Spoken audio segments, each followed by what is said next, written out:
There were instances with my family where I was abused, and there were instances with the local Mumbai police wherein I was sexually abused. I left because I didn't want to die. I wanted to live. A lot of us are here, not because we want to be, but because we have to be.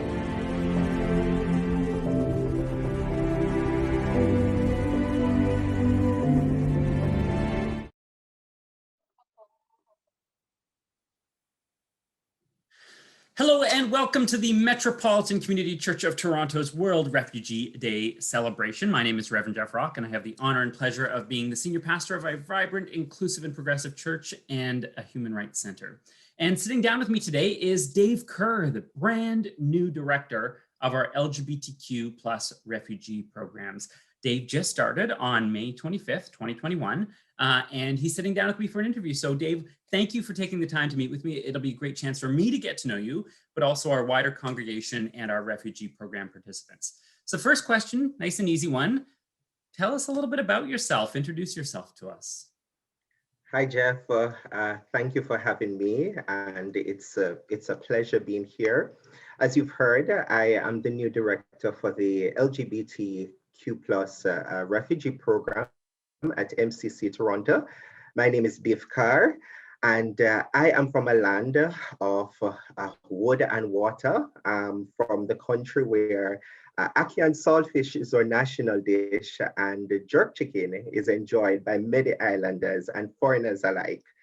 And just in case you still do not know where I'm from, yes, I am from Jamaica. Watagwan.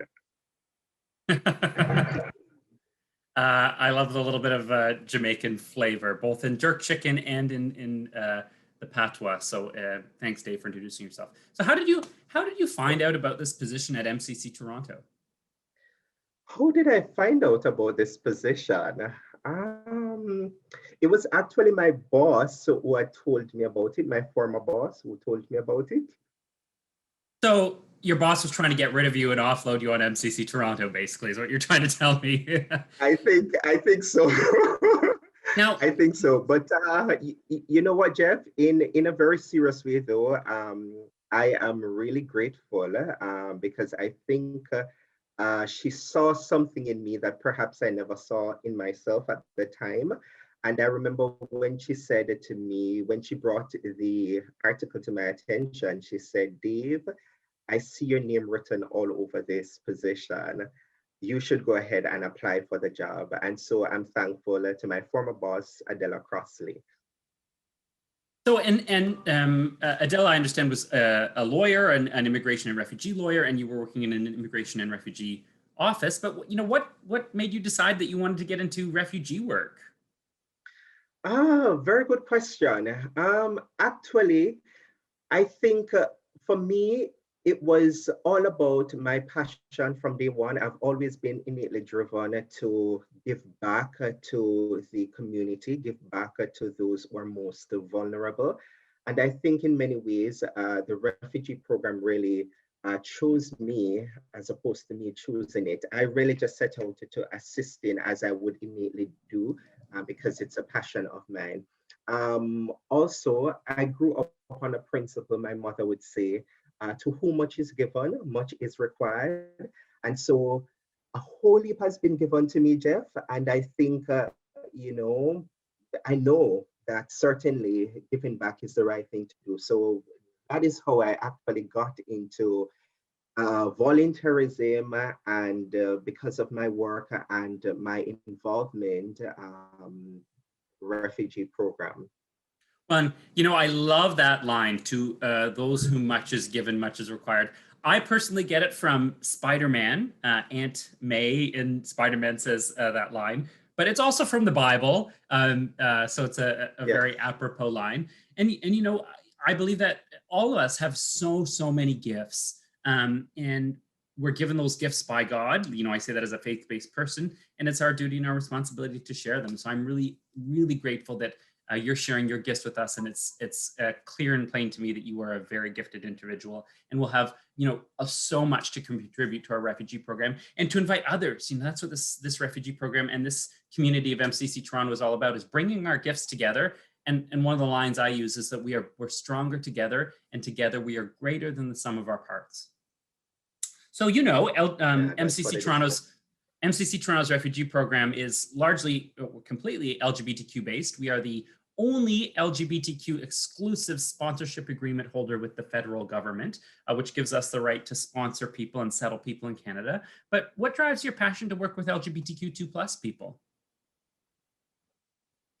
So for me, again, just going back to the principle of giving back, and I had the pleasure, in a very humble way, I was able to pursue my law degree, which allowed me certain opportunities, perhaps that would not have been afforded to me had I not complete experiences dealing, seeing injustices prevailing right across the world. I felt the need to get involved. And so from very early on, I was involved in volunteerism. In college, I was involved in a students' union. I was the chairman of an organization, a charitable organization in Jamaica called the Elite Club Limited, where I had the opportunity, again, serving as the chairman. I was able to impact and inspire lives of persons who are most vulnerable, also persons within the LGBT community. And so out of that experience and my coming here as a refugee myself, I thought it was necessary for me to say, you know what, I am going to get back into the system, give back, learn as much as I can so that I can be an asset to the community. I have had the opportunity of completing the immigration consultancy program. And so having equipped myself, I think it's just the right thing to do. Get involved, give back to the community. Those persons who are most vulnerable, the LGBT community for a very long time has been getting a lot of hit. And so I want to be the voice of the voiceless. I want to be an agent of change. Well, and Dave, you talk about how in Jamaica, the part of the culture has, some problematic homophobia, and that'll be, people in our refugee program are often fleeing persecution from places in Eastern Europe or the Middle East, but especially in Africa and countries like Nigeria. And even though they're, a world away, we know that there are 70 countries in the world that still criminalize consensual same-gender love. Including 10 to 11 countries that have the death penalty. And I know Jamaica is one of the countries that's often been seen as one of the most homophobic and transphobic in the world. But thanks to advocates and people like you who've stepped up in their home country of Jamaica, people like Maurice Tomlinson, who's been a longtime congregant. I know Montego Bay has had a pride in Jamaica just in the last few years, and that change is happening. And for me, one of the things that we sometimes say about our LGBTQ+ refugee program is that it is our dream to close it down, right? To eliminate the need for refugees in our world and LGBTQ refugees, to create LGBTQ inclusion all around the world. But until that day, we will continue to work with people and welcome people who are seeking refuge here in Canada. It's part of our Geneva Convention and our participation in the United Nations, that Canada welcomes refugees. And all sectors of Canada, all political parties have really made LGBTQ refugees an important pillar, and we'll keep pushing for that and welcoming as many people as we can. So, and you're spot on. You're spot on, Jeff, because I mean, it was this morning, I literally glanced over a post that was made on LinkedIn, and somebody said, you know what, pride is so important because there is someone who still believes that they are better off dead than being gay. And it's it's an unfortunate situation that in 2020 we can be having a conversation about because of your sexual orientation, you feel the need that you should not be alive. It's an unfortunate thing, and so we have to continue providing that outlet to support the community and to reassure individuals that listen, your life matters. Absolutely. And for me as a faith-based person, it is my belief that each and every one of us are made perfectly in God's image, in all of our diversity, with all of our ability and disability, our diversity of color and background and belief and language, but also our diversity of sexual orientation and gender identity and gender expression. And that's why MCC Toronto's theme for Pride this year in 2021 is unashamed and fiercely proud. Because there's a lot of shame that gets cast on us by racism and sexism and homophobia and transphobia. And the idea is to peel off that shame, taking that like sackcloth off of us and loudly proclaiming in our full rainbow colors how fiercely proud we are. And so here's a question for you. What are you unashamed of and what are you fiercely proud of, Dave? An interesting question there.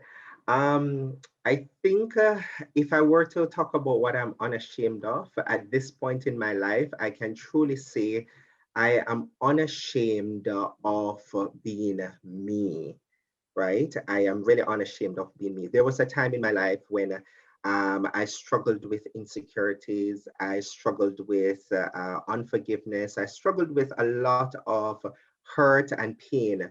And so I thought to myself, just like some of, or refugees may have thought that, life is probably not worth living. I am really just grateful that I took the chance with myself to just continue to believe in myself, really. And so that is what I am unashamed of. And I am fiercely proud. I'm fiercely proud to really be alive and well, so that's it for me. Awesome. Yeah, the word that keeps coming to my mind is resilience. I love the word resiliency and the idea. It's the reminder that life isn't easy. Life is messy, but it's still worth living. And there's still so much beauty in it. So Dave, one of the things that I find really interesting is that, World Refugee Day is on June 20th. And then the next day is in Canada, National Indigenous Day. And World Refugee Day is about some of the newest Canadians, refugees. And National Indigenous Day is about some of the oldest Canadians, the Indigenous people, the Native First Nations and Innu and Métis people of this land. And having those 2 days together to me is really beautiful. And this month of June is also Pride Month, but it's also Indigenous History Month. But the theme this year for World Refugee Day is Together We Heal, Learn, and Shine. So what healing do we need, as a global community, but also as refugees? A very good question. Jeff, when I saw that theme for World Refugee Day, I'm like, wow, this is spot on. It's an awesome theme, and kudos to whomever came up with that theme. I believe the message that is being sent now is one of solidarity. Together, we heal, learn, and shine. And I think this is exactly what we need to do as a people, especially as refugees. I believe much healing needs to take place. Firstly, from the perspective of just understanding that there is self-healing that needs to take place, because a lot of us, we would have gone through a lot of traumatic experiences. We would have gone through a lot of pain, hurt, suffering, and the trauma that follows. All of that needs to leave. The baggage need to leave. And so I think that's where we need to start as a people, and learning from those experiences, and learning and understanding that, hey, I am just as important. I have a voice at the table. My coming here as a refugee is no different from anyone else who would have come on any other pathway, be it as express entry applicants, be it as students, you're being sponsored, you still have a voice at the table. And I think that is what we need to learn. And hopefully from those experiences, we will shine understanding that, there is much work that needs to be done. When you come to a country like Canada that has afforded you the opportunity to really relive and reshape your life, come and make a meaningful contribution. And I think as refugee, the word is let us shine, let us heal, and let us learn from all our experiences. And you know, Justin Trudeau, the Prime Minister of Canada, says a Canadian is a Canadian is a Canadian. Doesn't matter if you were born here or if you came here as an immigrant or as a refugee, if you're one of the Indigenous people or a settler person like me whose family came here many generations ago, a Canadian is a Canadian is a Canadian. And you know, Canada is by no means a perfect place.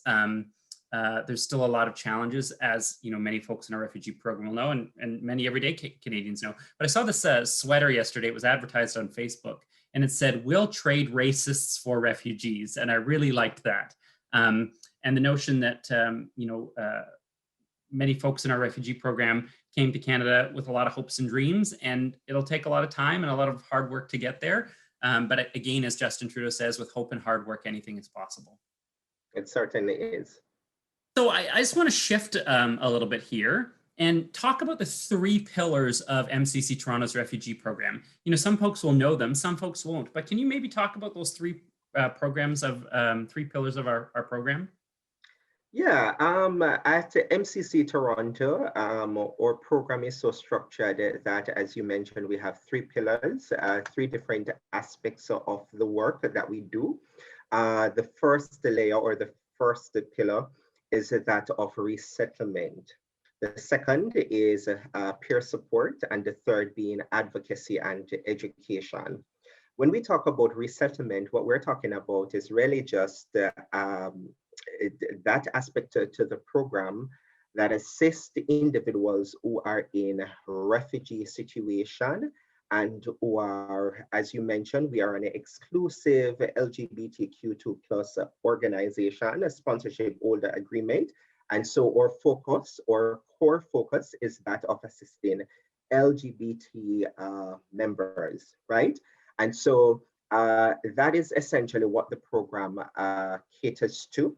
When we talk about our peer support aspect to the program, it's really just looking on individual refugees, again, who are within the space of the community, who are claiming refugee within Canada. So they have a well-founded fear, as it were, of persecution, or is a person in need of protection. And so we provide them support in terms of counseling, in terms of the providing support letters, in terms of just giving advice and that sort of thing, right? So the work is huge. It's a lot, different moving parts, but we do our very best to make sure that we support these individuals. In terms of the advocacy work that we do, again, we educate individuals in terms of their rights, their responsibilities, and we also advocate for some of those rights and responsibilities. Fortunately for us, we've been able to be a part of some very influential organizations, the Canada Refugee Council being one of them. The Sponsorship Holder Agreement Association is another. And so in concert with these organizations, we're able to have our voice heard, and our advocacy is made through that outlet.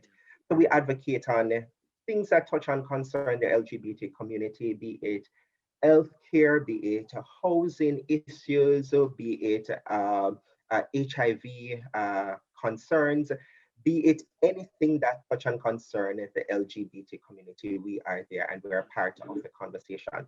And just shifting back, Jeff, to the resettlement arm of the program. I know a lot of persons may still be wondering, okay, what is this resettlement thing about? And, you know, perhaps how I can get involved. And resettlement is nothing more than you're saying to the government, hey, I want to be a part of the process of assisting individuals who are in these sort of situation, come to Canada, find that safe haven, And I am undertaking to, whether it be to give that a financial commitment or non-financial commitment, as it were, right, to help these persons integrate into the Canadian environment. And that's really what it is about. So if you have, a group of 5 friends, for example, who may be interested in forming a group to say, hey, I want to be a part of this movement. I want to be a part of this change. Then this is something that you can do, and I'd be more than happy to help you through the process. Yeah, what really fascinates me about settlement is, literally 5 people getting together, raising something like $18,000. You can then do an application and say to the United Nations Human Rights High Commission, me and my friends want to save a life. And there are quite literally hundreds of thousands of refugees in refugee camps around the world. Some of those people are LGBTQ, trans folks, facing a lot of persecution in refugee camps. Or, there's countries like Turkey where there aren't so much refugee camps, but you're stuck in a refugee situation where you can't work, you don't have citizenship, you're just sitting there waiting to figure something out. And a group of 5 people who are willing to raise $18,000 and make a long-term commitment can quite literally save a life through our settlement program. The government identifies who will come, or you can choose somebody to sponsor. And then our whole asylum seeker program, which is people who've already arrived in Canada who need support, and congregants and the wider community can get involved in one or other. If you're willing to make that financial commitment and that long-term 5-year commitment, waiting for a refugee to come and then supporting that refugee for a year once they arrive, or if you want to get involved in our asylum seeker programs where there's lots of other volunteer opportunities through our peer support, And you know what, Jeff? It is so easy to get involved. I know a lot of persons may be thinking, hey, I don't have that sort of money. I heard you call a figure just now, $18,000, and I wish I had $18,000, honestly. But it really doesn't have to be that huge amount. In Jamaica, we talk about one cocoa full basket. I'm sure you don't understand anything I just said. I didn't understand a word of that, so I was just kind of going, But what it literally means is that every little adds up. So if you have $10, for example, Jeff, and I have $10, and somebody else has, like, everything is going to come together, and we will be able to be a force to be reckoned with, really, as we go in quest to saving lives. And that's really what we're about. So if you don't have the $18,000 to give upfront, do not feel disheartened. There are means and ways and avenues that we can help to make sure that we're able to raise the sort of fund that is needed, and also to provide the support that's needed, And those settlement teams don't need to have $18,000. They need to fundraise $18,000. And we do provide tax receipts for that.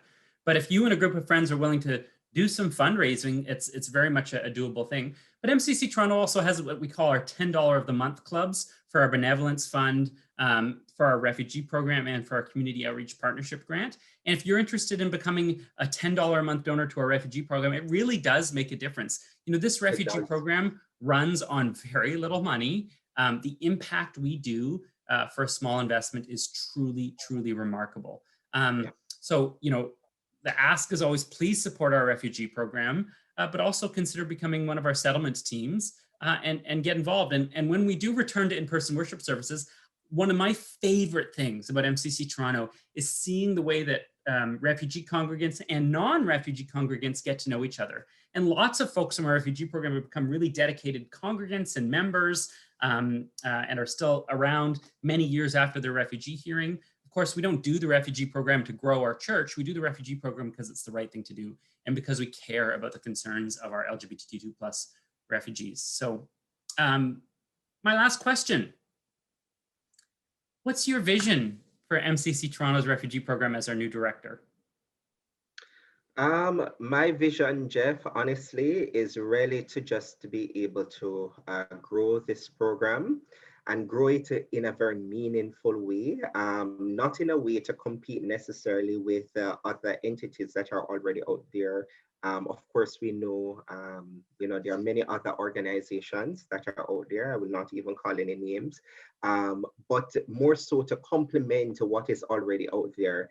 And, to be able to save a life, so just continue saving life and doing the right thing, which is what we're really placed here on earth to do, to be the voice of the voiceless and to give back in very meaningful way. So that's really what my vision is, growing the program, letting as many persons as possible know about MCC Toronto and, be willing to come on board. I look forward to persons coming on board as sponsorship groups, right? I look forward to volunteers coming forward. We have, different initiatives that are coming out, or food program being one of them that I'm very excited and passionate about. We do have, many volunteer opportunities that are coming. I know things are on pause now because of COVID, but certainly we look forward to the reopening of in-person meetings and for persons to get involved. Absolutely. And it's our plan right now to resume in-person worship services, hopefully in September. And I get that food program in our brand new kitchen going, have community meals to which everybody's welcome, have special refugee program meals. I'm just so excited. And I'm delighted to have you on our team, Dave. It's been a real pleasure getting to know you over these last few weeks and learning even more about you in this brief interview. So thank you for your time, and thank you for your commitment to MCC Toronto's refugee program. And thank you to all of you for tuning in, because really we truly are better together. And our refugee program is most certainly part of that. And so I want you all to have a very happy and healthy celebratory World Refugee Day as part of our Pride Month celebrations. Thanks very much and have a great day. Thank you. Take care.